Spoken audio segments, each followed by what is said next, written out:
Gopi Jana Vallabha Giridharadhari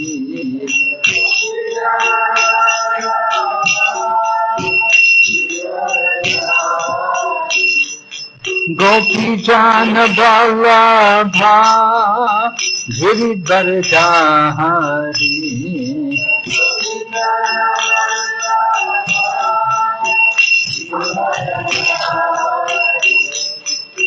Yashoda Nandana Braja Jana Ranjana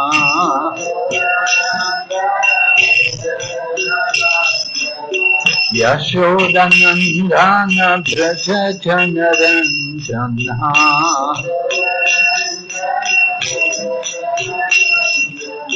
Yamuna Tira Vanachari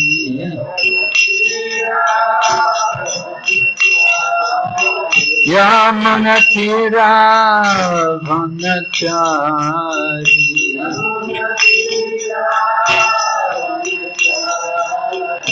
Jaya Radha Madhava Kunja Bihari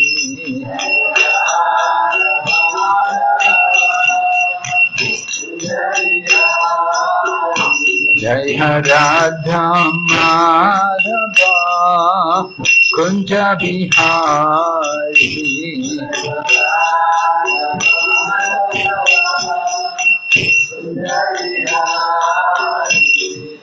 Gopi Jana Vallabha Giridharadhari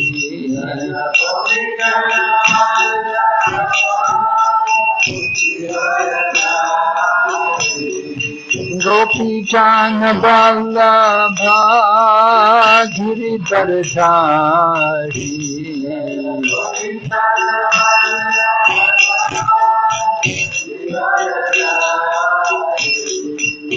Yashoda Nandana Braja Jana Ranjana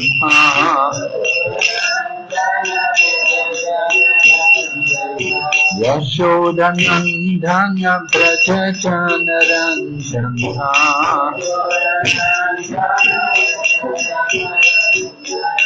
Yamuna Tira Vanachari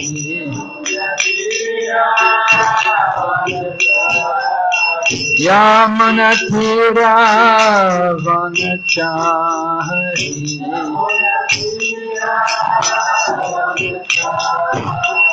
Hare Krishna Krishna Krishna Hare Hare Hare Rama Rama Rama Hare Hare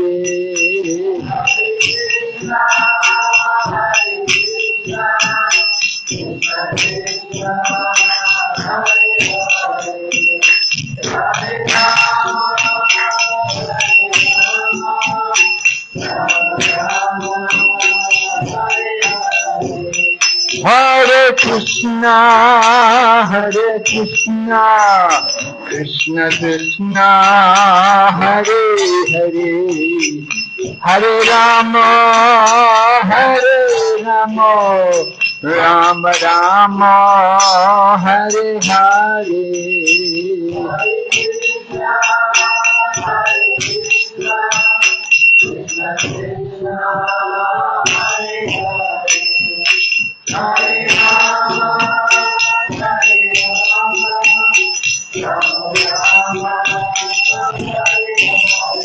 Hare Krishna Krishna Krishna Hare Hare Hare Rama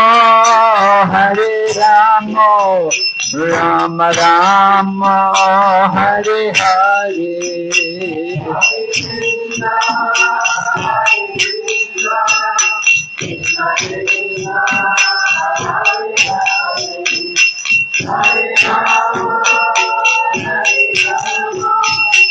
Hare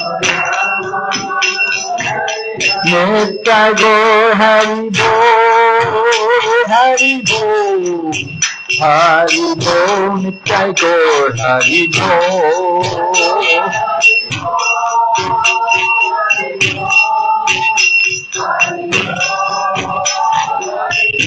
Jai Jai Prabhupada, Prabhupada, Prabhupada, Jai Srila Prabhupada.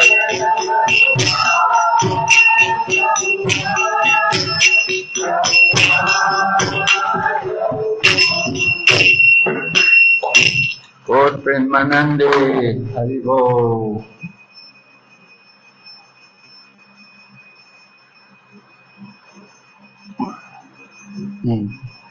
Om Jnana-timirandasya Gyananjana Shalakaya Chaksur Unmilitanyena Tasmai Shri Gurave Namaha. Shri Chaitanya Manobhistam Stapitam Yena Bhutale Swayam Rupa Kadamayam Dadati Swapadantikam. Panchakalpatarubhyasya Kripa Sindhu Bhayavacha Patitanyam Pavanebhyo Vaishnavibhyo Namo Namaha. Namaham Vishnu Padaya Krishna Prestaya Bhutale Srimati Bhakti Vedanta Swami Niti Namane. Namaste Saraswati Devi Gauravani Pracharine Nirvishesha Shunyavadi Paschatya Deshatarine. So, just to refresh your memories a little bit, those of you who were here yesterday will remember we're speaking from the second canto, first chapter. And the chapter begins because it's Sukadeva Goswami beginning to speak. Sukadeva Goswami appeared at the end of the first canto. And with the appearance of Sukadeva Goswami, Maharaj Parikshit questioned him about what is one's duty, particularly at the point of death. So this is the question which leads to the speaking of Srimad Bhagavatam. And we pointed out how the first two cantos of the Srimad Bhagavatam are described as the lotus feet, the Pada Padma, the lotus feet of Lord Krishna. That the different cantos of the Bhagavatam represent different limbs of the body of the Supreme Lord. So it's important for us, when we come to see the Lord, we begin from His lotus feet. We approach with humility, and we look down, and we begin from the lotus feet. So we similarly hear Srimad Bhagavatam from the beginning. It's important for us. So I'm assuming that you've gone through the first canto, and I'm beginning with the second canto, which is the speaking where Sukadeva Goswami is beginning to give his instructions. So Maharaj Parikshit had asked, he wanted to know particularly what should I do and what should I not do. He wanted Sukadeva Goswami to tell him clearly, what do you recommend me to hear about and to chant, and what should I do and what should I not do. So Sukadeva Goswami begins by speaking about the things which we should not do. Well, actually, before that even, Sukadeva Goswami begins, as you can see in the first verse here, that he begins by congratulating Maharaj Parikshit, that your question is very good. Mentioned here, it is very beneficial to all kinds of people, right? Lokahitam, beneficial for all men. So Prabhupada writes, the very question is so nice, it is the best subject matter for hearing. Simply by such questioning and hearing, one can achieve the highest perfectional stage of life. So in this way, Sukadeva Goswami shows his appreciation for Maharaj Parikshit's question. And then Sukadeva Goswami begins by speaking about what we should not do, because Maharaj Parikshit wanted to know, what am I supposed to do and what should I not do in preparing for the end of life? So Sukadeva Goswami is telling him what we should not do. And he talks about people who are busy, mentioned here, they're engrossed, they're blind to the knowledge of ultimate truth. Remember, ampashyatam atmatattvam greheshu grehamedinam. Right? They're blind. And these people are compared to the Grihamedis.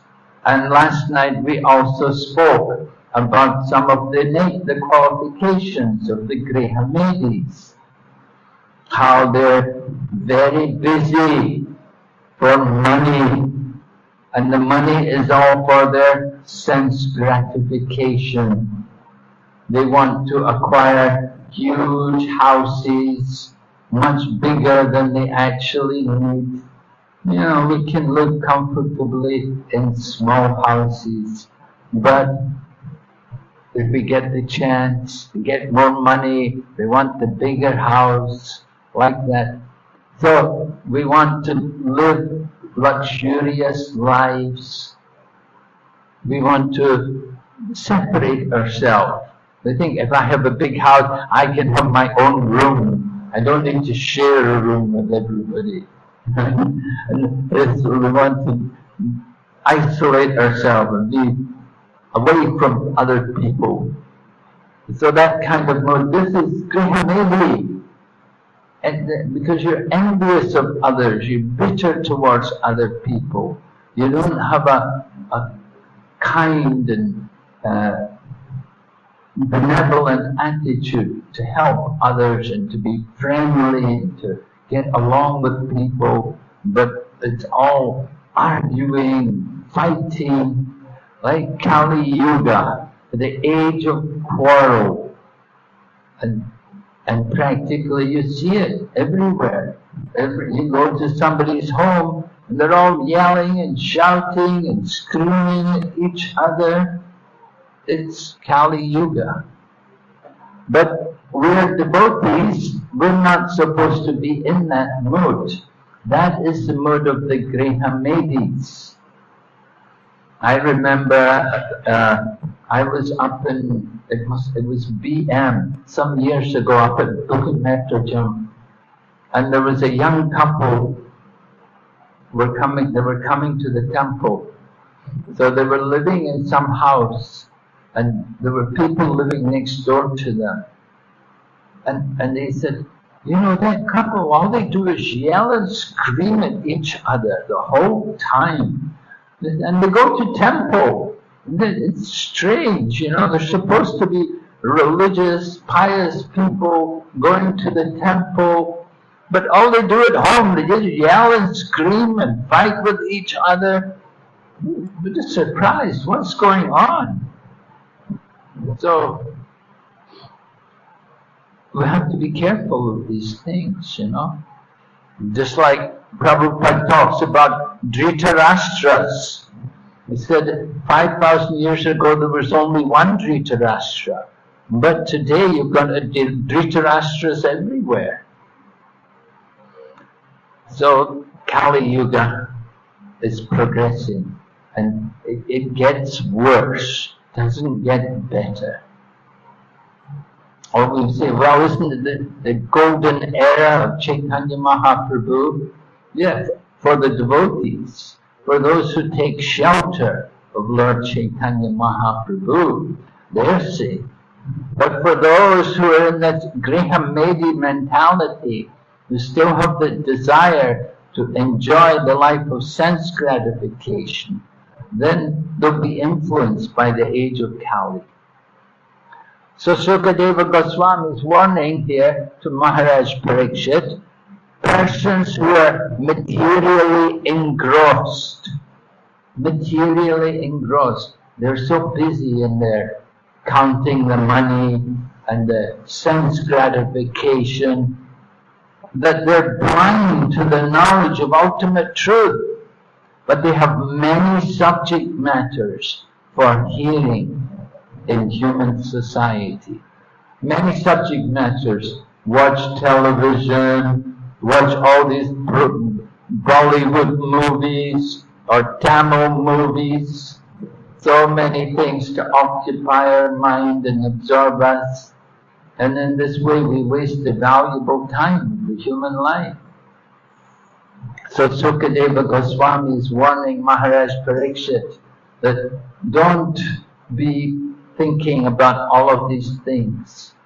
Now Maharaj Parikshit has only 7 days left to live. He has to take the time very seriously and utilize his time just for hearing and chanting the glories of the Supreme Lord. So Sukadeva Goswami then goes on to describe more about the Grihamedi mentality, things which we should not do.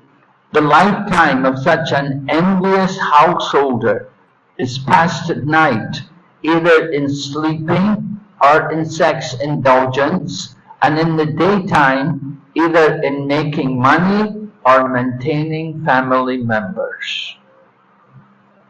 So this is Kali Yuga. Well, of course, maintaining family members, that's a duty, it's a responsibility. All right, we agree to that. We're not saying you shouldn't maintain your family members, but that's not the goal of life. We have to understand there's more to life than just simply maintaining the family members. We want to make sure the family members are cultivating Krishna consciousness. They're awakening to the path of self-realization. So these are important points. So the chapter goes on, Sukadeva Goswami describing more about the Grihamedis. He said, people devoid of Atma Tattva do not inquire into the problems of life, being too attached to the fallible soldiers like the body, children and wife.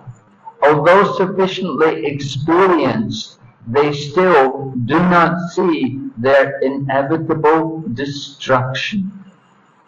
So in this way, Sukadeva Goswami is describing the situation of the Grihamedis, the materialistic-minded people who have no thought of self-realization and whose only concern is sense gratification, living comfortably and trying to enjoy the material world.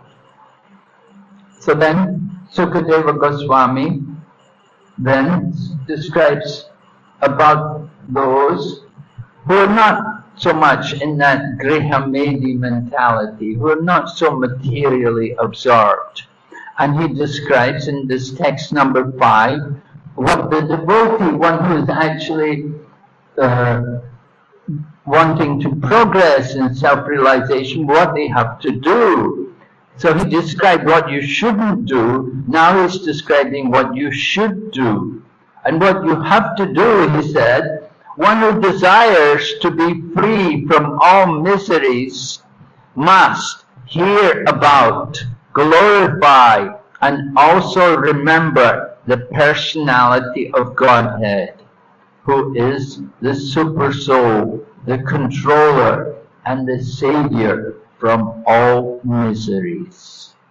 So Sukadeva Goswami is bringing his instructions round to introduce devotional service, that you have to hear and chant and glorify, remember the Lord. So this is the first steps of Bhakti Yoga. Shravanam, Kirtan, Smaranam. These are the beginning of Bhakti Yoga. Sukadeva Goswami's encouraging Maharaj Parikshit in this way. And he's telling him, he goes on to describe the duty of the human being. What is our duty? That you have to remember the personality of Godhead at the end of life. We have to be, the test is coming, right? Just like maybe you do a course, maybe when you were in school or you go to university, college or something, and you have the final exams. So the final exam is the big test.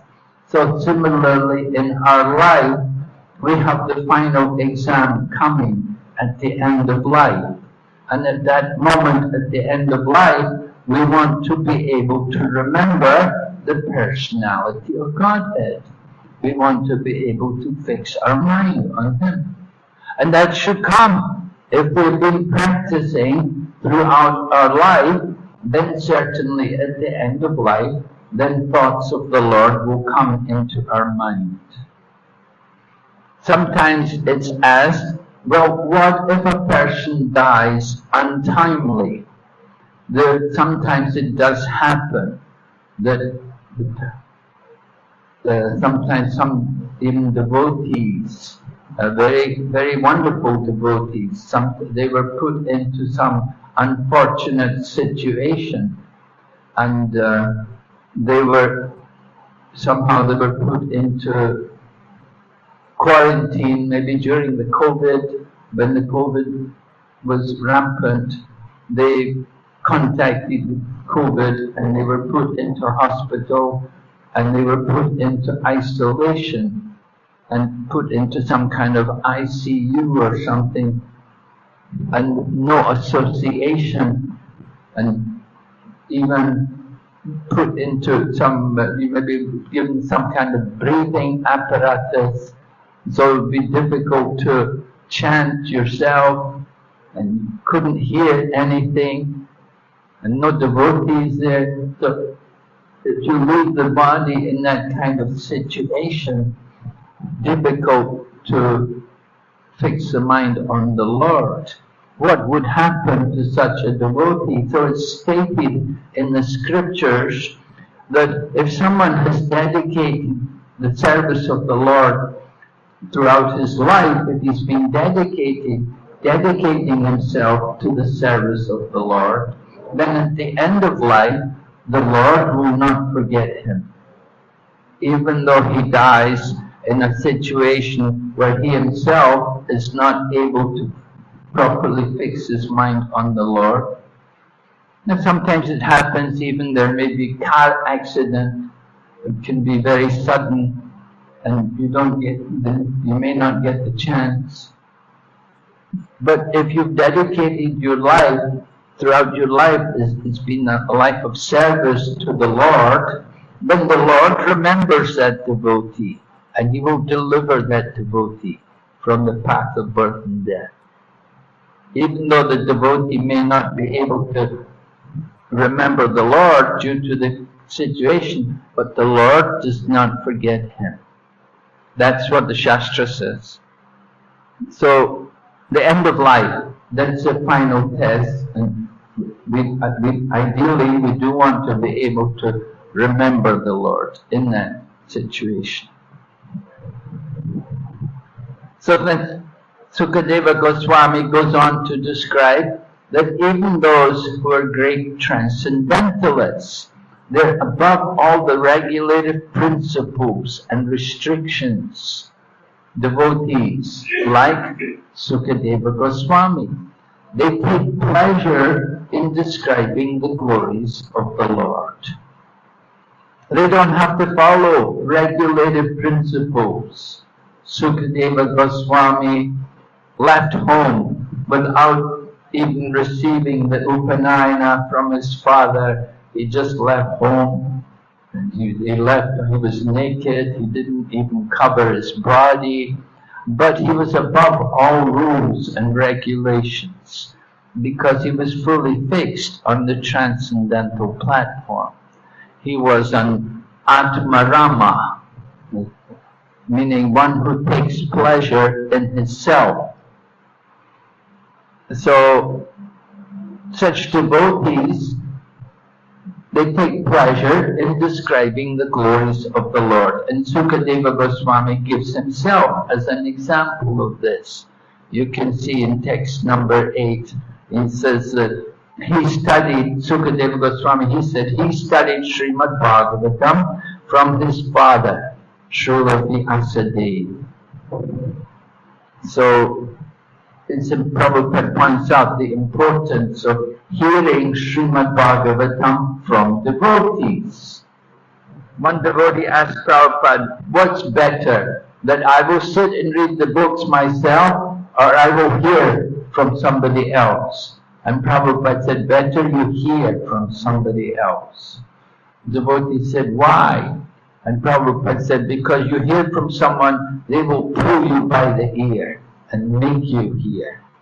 But if you just sit and read yourself, how much you will read, how much you will absorb, we don't know. So Prabhupada preferred that we hear. And we see in the Chaitanya Charitamrita, it's also described in that way.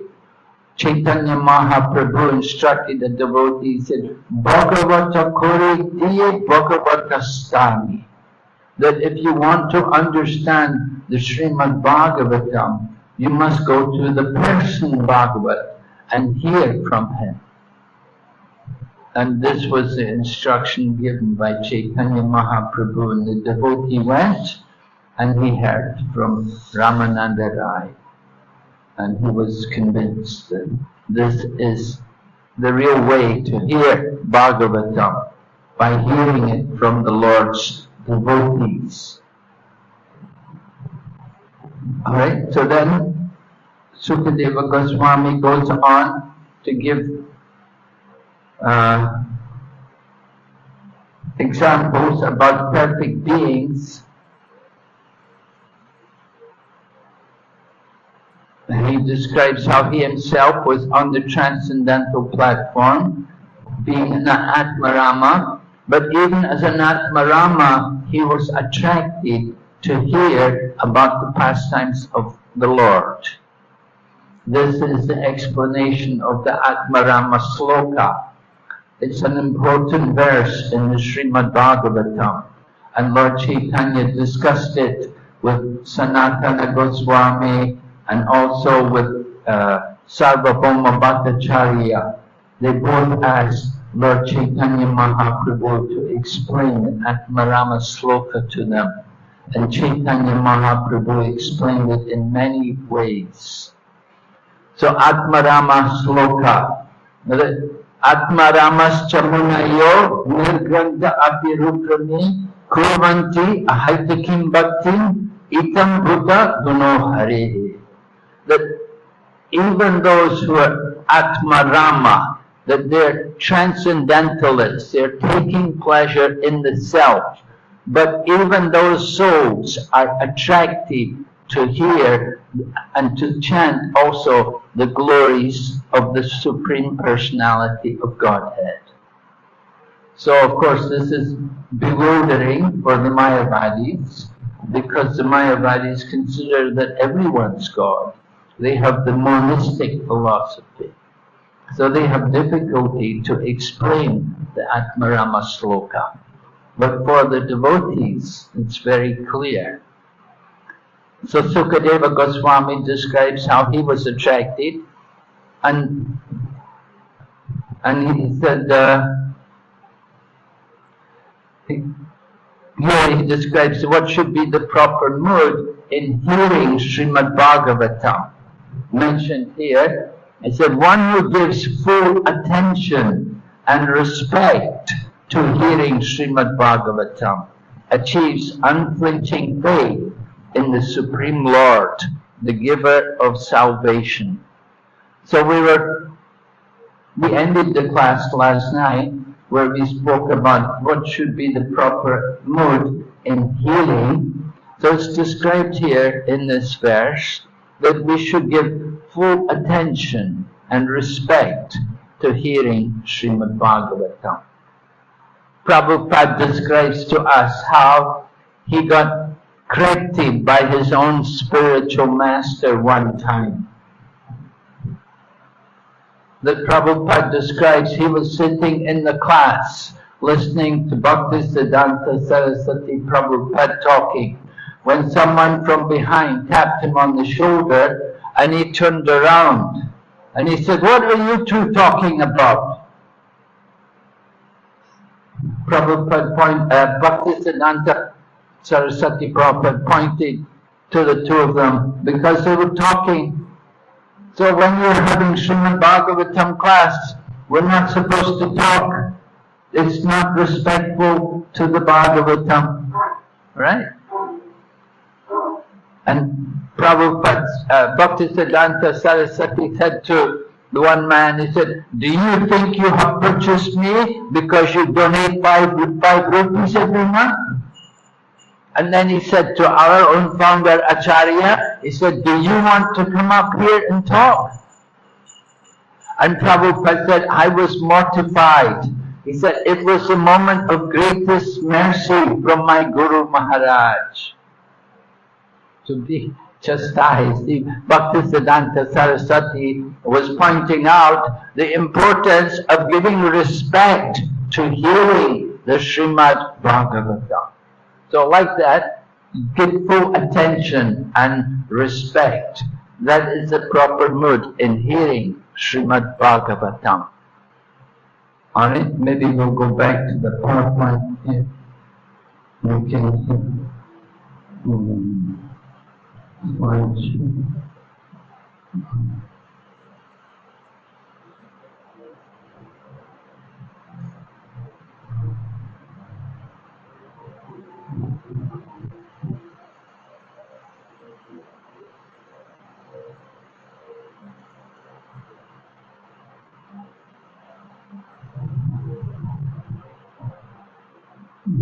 Krishna.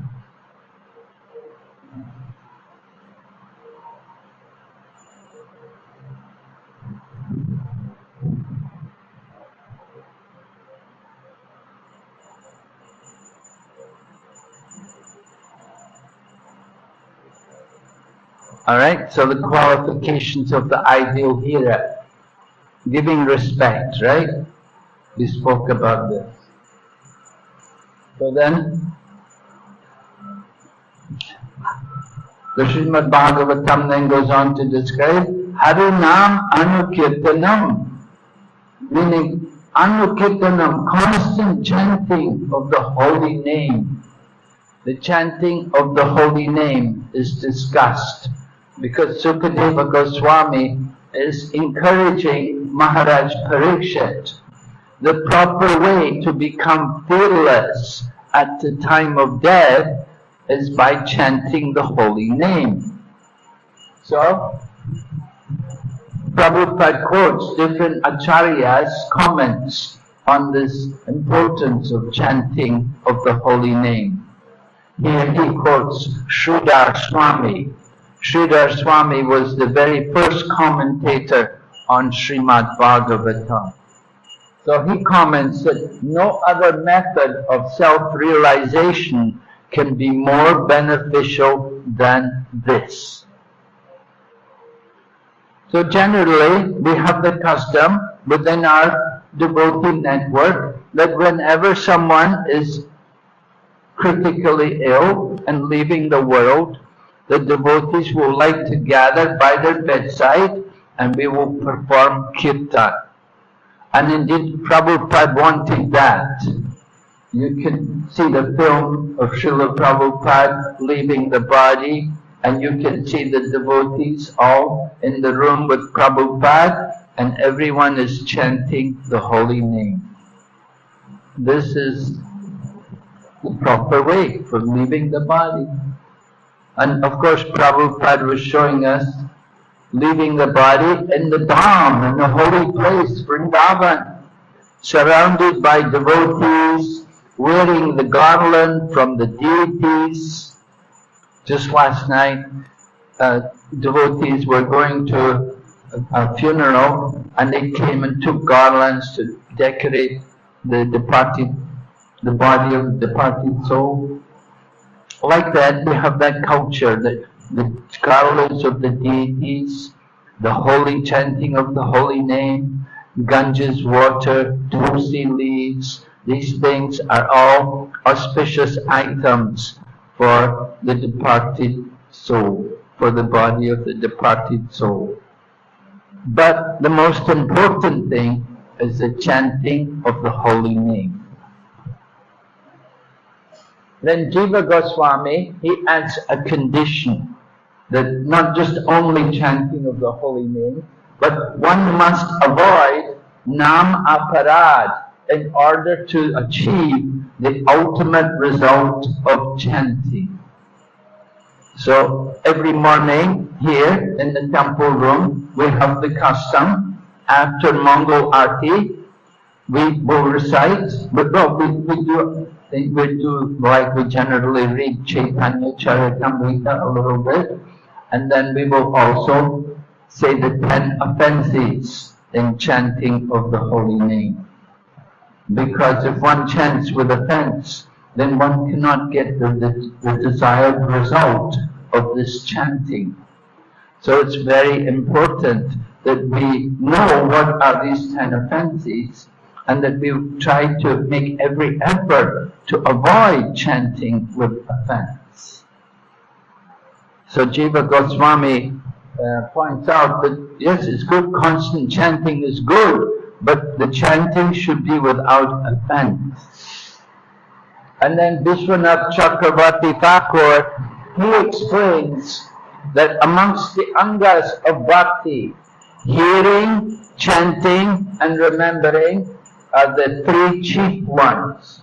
This has been stated in verse 5 of this chapter. The 5th verse of this chapter said that. And among the 3, hearing, chanting and remembering, chanting is the chief. Within chanting, when the chanting is done properly, then there will be also hearing, and there will be also remembering. So, chanting is very important. Sometimes you have His Holiness Bhakti Bhagavat Maharaj, what's his name? Brihad Bhagavat Maharaj. So he liked very much to have japa sessions, and he would invite people to come and chant 64 rounds in one day. And it's very good to get devotees to chant more, because often we find devotees are not they don't give a lot of importance to chanting the rounds. We don't know what time you get up in the morning, but often, you're supposed to get up, devotees are supposed to be up by 4 o'clock in the morning. Prabhupada wrote many letters like that, you can hear. Now Malaysia is a little different, the time, that's why we have Mongol Aarti a little later here. Like in India, Mongol Aarti is at 4:30. Even in Hong Kong, Mongol Aarti will be 4:30.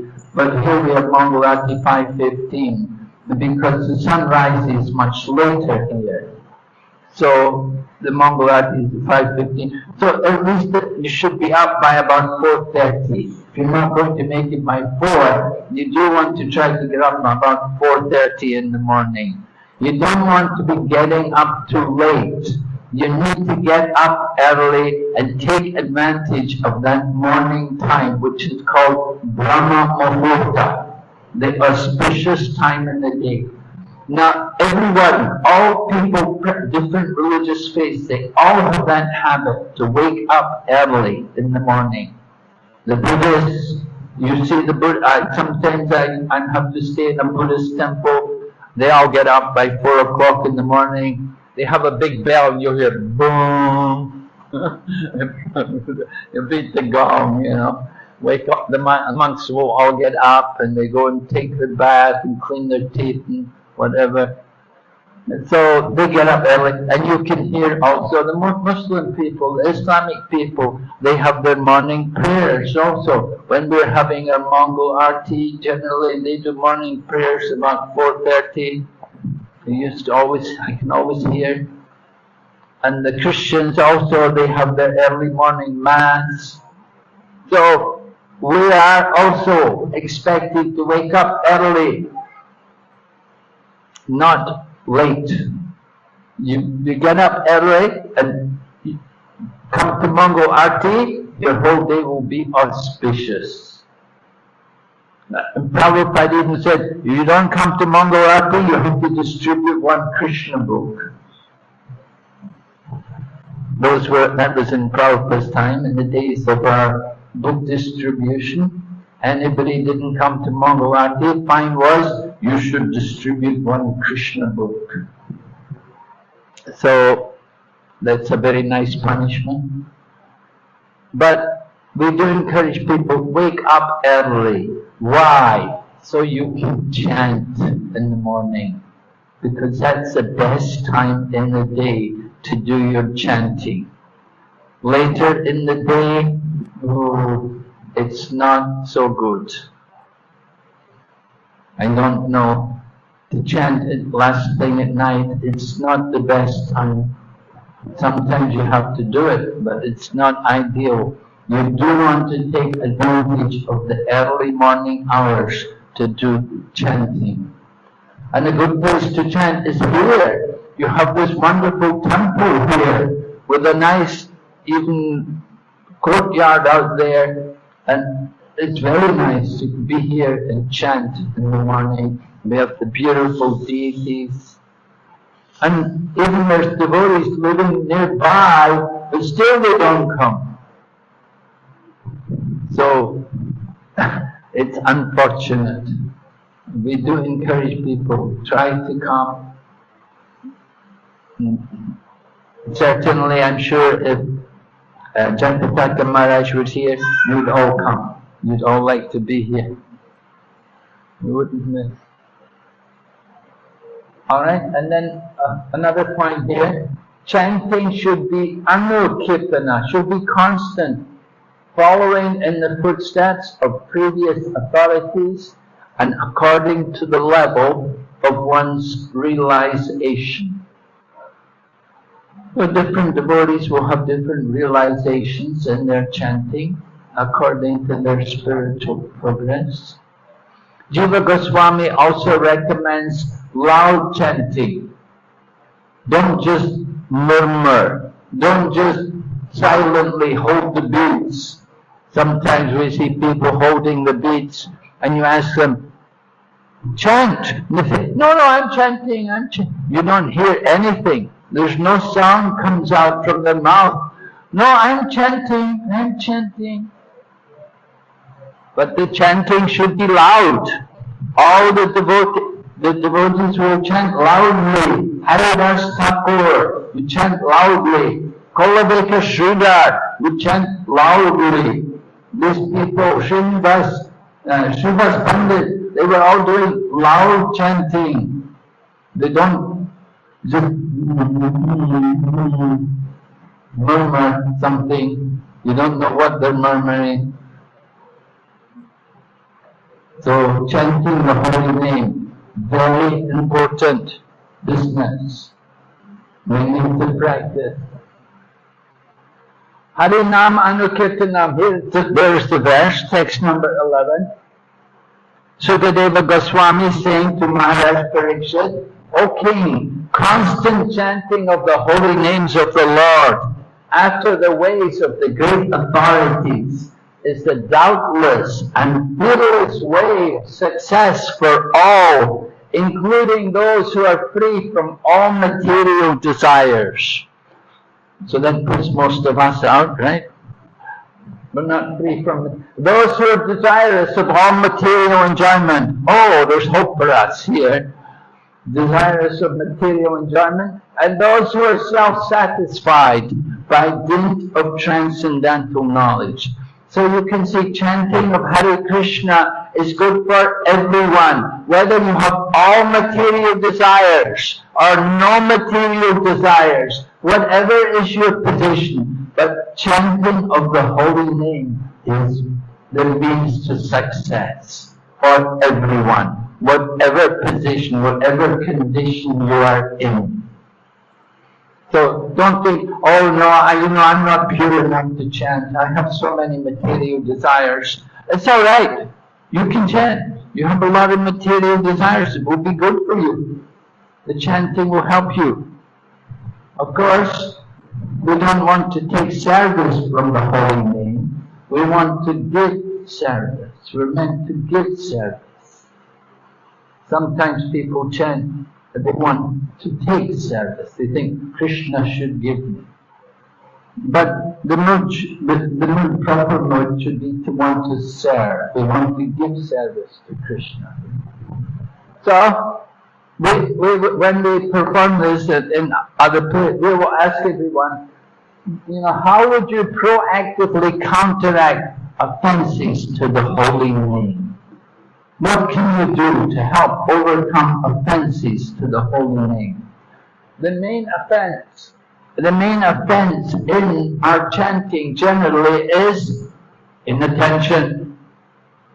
Of course, we have to get people, first of all, to agree to chant. If you agree to chant, then the question is to help us to chant with better quality.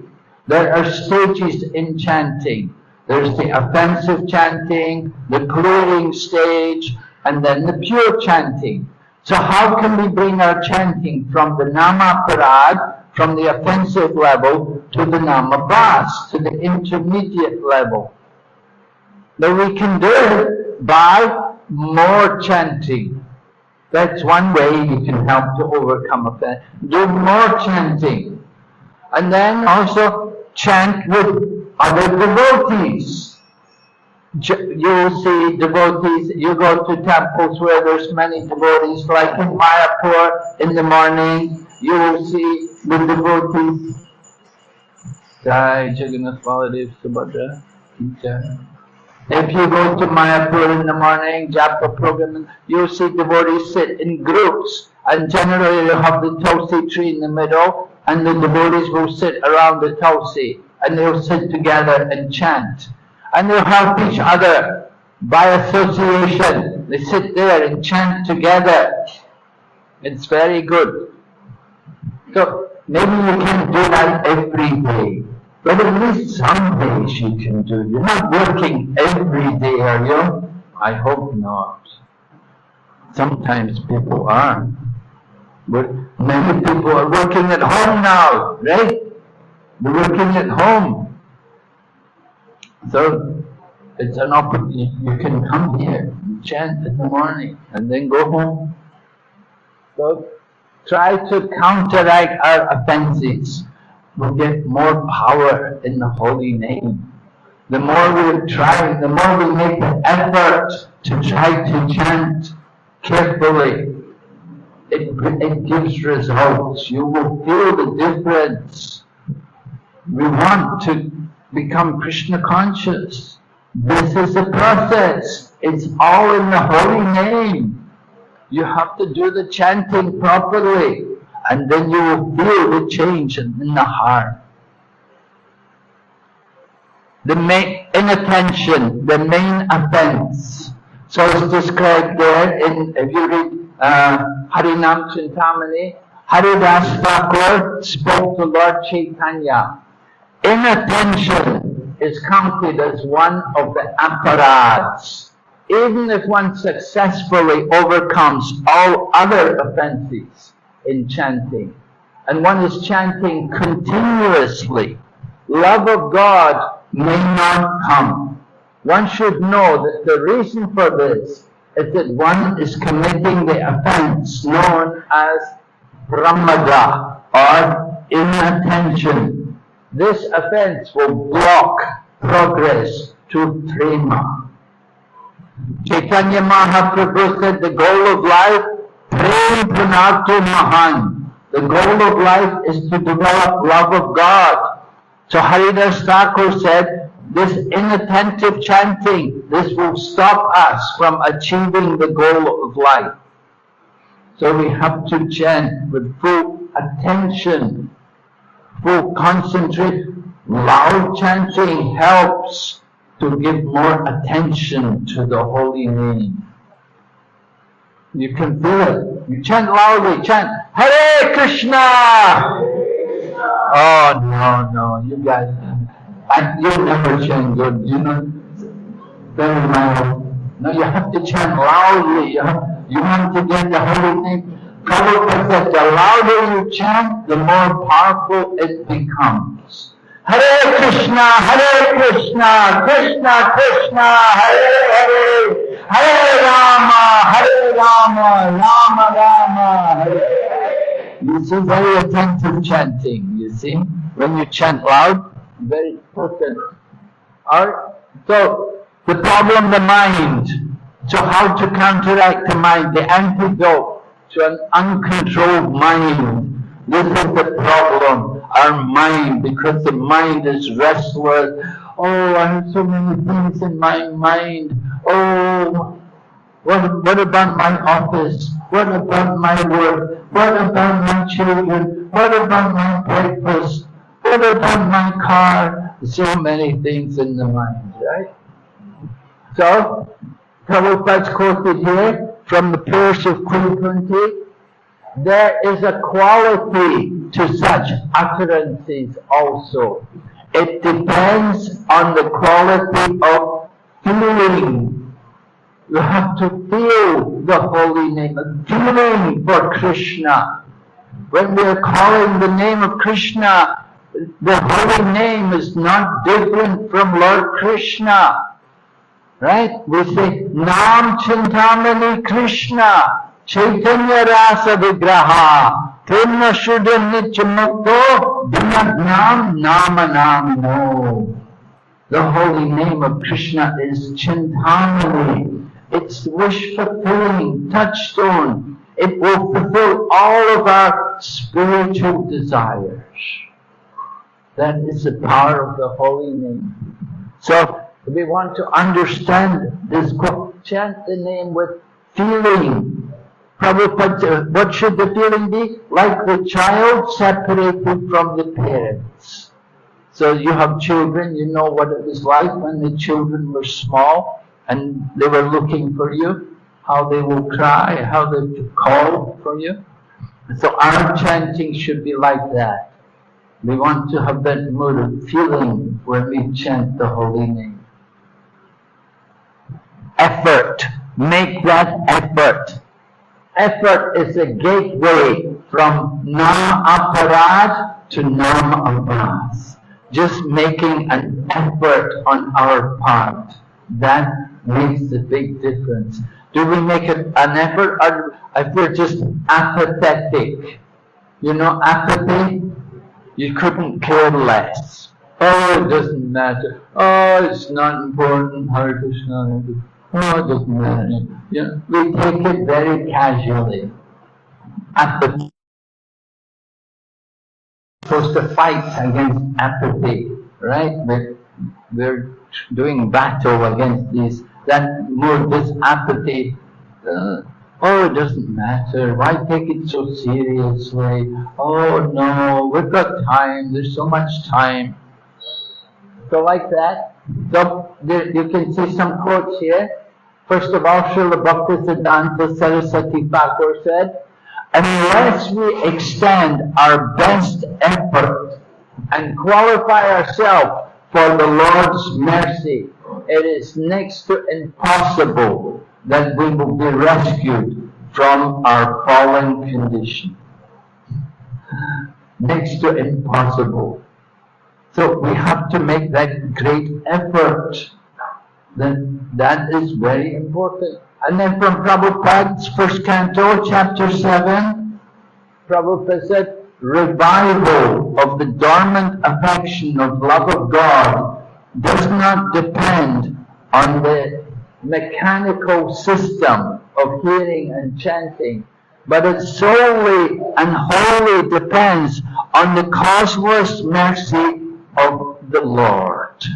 When the Lord is fully satisfied with the sincere efforts of the devotee, he may endow him with his loving transcendental service.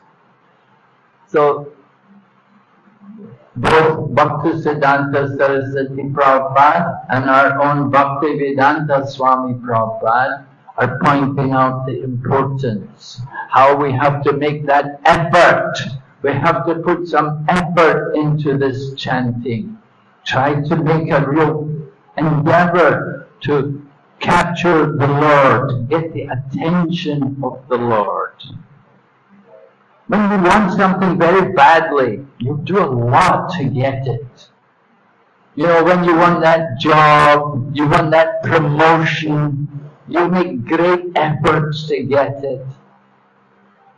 I remember there was this one young woman, she wanted to get the scholarship to go to study in America. And she had to take the English exam. What do they call it? No? IELTS? Anyway, different exams. So many exams now. Anyway, she had this thing. She memorized the whole English dictionary. Every word in the dictionary. So serious, you know. Oh, so determined. I have to pass this exam. I have to do well. You know, when you want something really badly, you really try hard to get it. You see couples, sometimes they want a child, right? They don't have a child. They make such great efforts. They'll spend huge amounts of money. They'll go to all kinds of things, endeavor, just to get a child. Now, if we want to get Krishna consciousness, if we want to get Krishna praying, we have to make that effort. There has to be that endeavor. It's very important. It doesn't come just mechanically. We really have to want it. Gaur Govinda Maharaj used to talk about making a school for crying, to train everyone to cry for Krishna. When you can cry for Krishna, that's a qualification. But as one man used to say to me in our Calcutta temple, he used to say, I can cry for my wife, I can cry for my children, I can cry for my business, but I cannot cry for Krishna. Everything else we could cry for, not Krishna. Okay, well, another small point here. Physiology affects psychology. We're different, with some different ways people, you can chant while you're moving around the room. Maybe if you sit, it's so difficult for you to concentrate, so you can get up, you can walk around the room. Just like we have Tulsi here, and you can walk around Tulsi, you can be going around Tulsi and chanting. Or some people close their eyes. Some people they absorb their vision in something. Some people just sit, and other people sit and they're shaking their body like this, you know, back and forth. And some people, they move their head, different things you can do. Your mind is thinking more about the body than about the chanting, you know, because you're doing this, you're doing that. Lokananda Swami tells, when he was a young devotee, he was sitting chanting, and he was chanting and moving his knees up and down, and Prabhupada yelled at him, "You, stop it!" Prabhupada didn't like it, told him, "Stop it." So Lokananda Swami always remembers that. He got the mercy. Close your arms over your chest. That's another thing you can place your hands in pranam over your heart. Different things, mudras, different ways you can move your body. See how it affects your mind, affects your consciousness, affects your chanting. So creating a favorable lifestyle. Lifestyle has a lot to do with how successfully we're able to chant the holy name. The lifestyle you have. Are you living a life in the mode of passion? Probably most of you are. You live in the city. Many of you are driving cars. You've got to have some passion. working in this material life, material atmosphere. So lifestyle has a lot to do with our chanting. And part of the lifestyle I was mentioning, waking up early in the morning, getting a good start to the day makes a big difference. But if you stay up late at night, you sleep late, you get up late, you rush off to work, you didn't chant any rounds, you go off, whoa, horrible, terrible. Your whole day will be inauspicious. But if you take rest earlier, wake up earlier, and chant, sit and chant the holy name, or walk and chant, but that's also very good. Go out, Prabhupada would always go morning walk, go for a walk, japa walk, and chant. Very good. What do? You sit in your car all day, then you get to office, you sit in an air-conditioned room all day, you never get any fresh air, you never get any exercise. Not a good, healthy lifestyle. Very bad, very tamasic and rajasic. You need to have a good lifestyle, and it can help you in your chanting. So devotees are encouraged. Take rest on time, get up early, chant the holy name. Take advantage the morning hours to do sadhana. That is the banking hours for the devotees. The morning hours, your sadhana. That is what's going to make the difference in your consciousness throughout the day. And if you don't do any sadhana in the morning, then I don't know what kind of Krishna consciousness you have.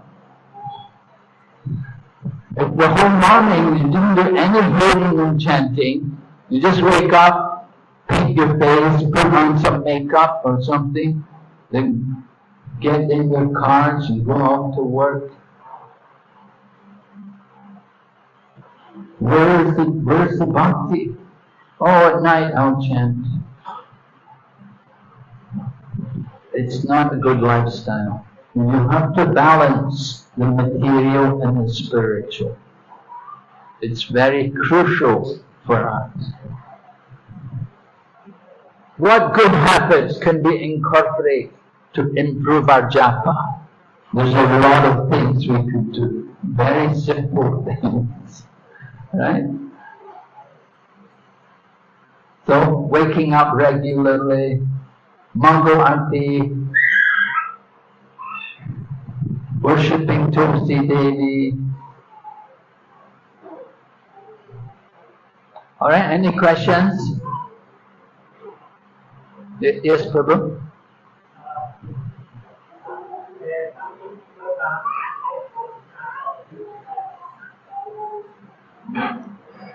I cannot hear you, Prabhu. You can take the mic. There is one or two new people who came and are asked to chant on the station. No, I'm already chanting like that. And they're already chanting? Without the beats, they're chanting. Oh, without the beats? Yeah. Okay. So we can introduce them to beats, give them some beats, and encourage them to use the beats. Chanting on beats is recommended because it engages the sense of touch. We want to use all of our senses in the service of Krishna.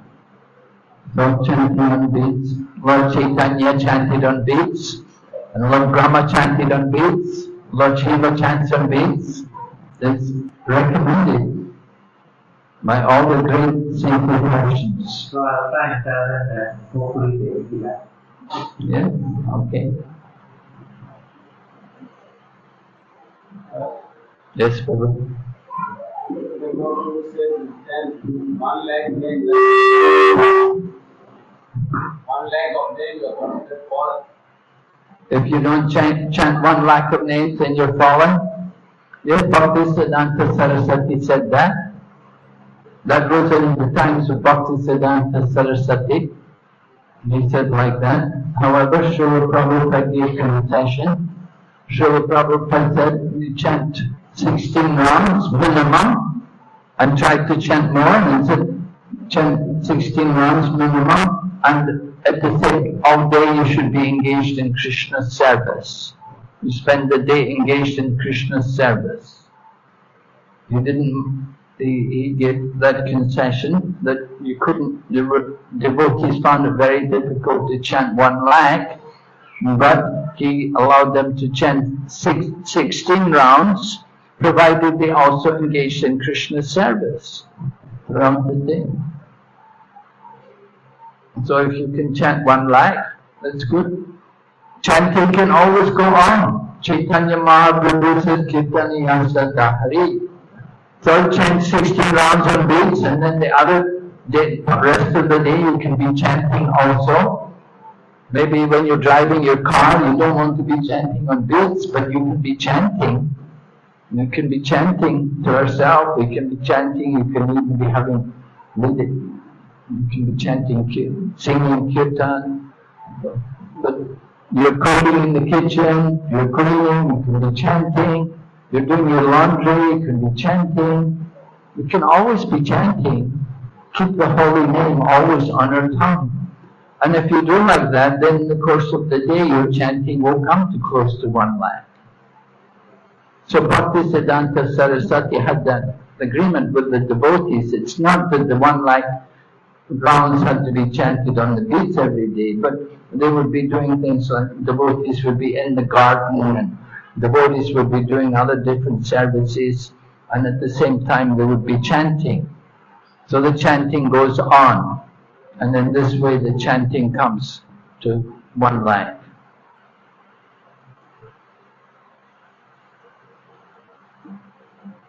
Okay, if you have more time, if you're retired, you're not working, then you can do 1 lakh. Yes, Mataji?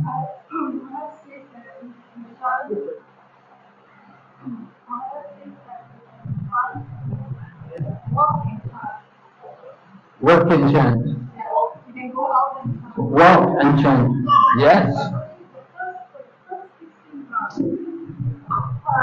Is there can we wear any attire when we walk in chant? Is it has to be a particular attire, or can we wear soft attire? There are no rules about that. There's no rules about how you have to be addressed. You know, coming to the temple is a bit different, but as far as just walking around outside, we don't mind how you dress. That's not a very big issue. The important thing is chanting. That's very good. So sometimes you may be dressed as a devotee, sometimes not as a devotee, sometimes you're in what we would call karmi dress. So okay, but you're chanting, that's the main thing.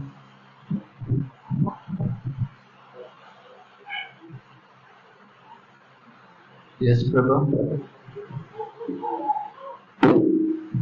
Yeah? The slide before about the position for chanting. What does it mean on the last point? Stand up, raise your arms in the air and smile for fun, try to be impressed while maintaining this posture. Yeah, so try it. Put your hands up in the air and smile and try and be depressed. You can't do it. You can't feel depressed. You put your hands up in the air and smile. Can you feel depressed? Cannot. You feel joyful. Put your hands up in the air and smile. That is natural. You're going to be joyful when you do that. And so we get people to become joyful, even if they're depressed when they may come in the temple room. But if they join in the kirtan and put their hands up in the air and start to sing, and they'll become joyful. The depression will all be wiped away by the chanting of the holy name. So that's the meaning. So different postures have different effects on us. Yeah? on and off. If you start chanting for so many years, you go to the place of chanting. But go to the place of chanting. It's like the Johnny Good chanting, still not feel chanting. Yes, they don't get the taste for chanting. Well, what to do? They have to do more chanting. They have to do more service. Service will help them to develop the taste for chanting. If we encourage people to do service, it's stated, Shru Shrudadana Shiv Vasipe Katarachi Shanmahatsi Layavitra Punya Tirtana Shevana. By serving the devotees, great service is done. By such service, one gains affinity for hearing the message of the Bhagavatam, and similarly for hearing the holy name. They will develop more taste if they chant. They do service. The example was given about people with jaundice. People with jaundice cannot taste the sweetness of the sugar candy. So the same way people in the beginning, they're chanting, they have no taste. But if they keep chanting, gradually they can develop a taste. It will just take some time. We should understand that they have the jaundice of materialism. They have no taste for the chanting because of their materialistic contamination. So they need to be purified. And the way to be purified is by service. So engage them in service. And in this way they'll develop more taste. Sometimes joining the Sankirtan, joining the Kirtan is very good to get taste, more taste for the holy name. Okay? Thank you very much. Hare Krishna. Srila Prabhupada ki. Go back to Vrinda ki.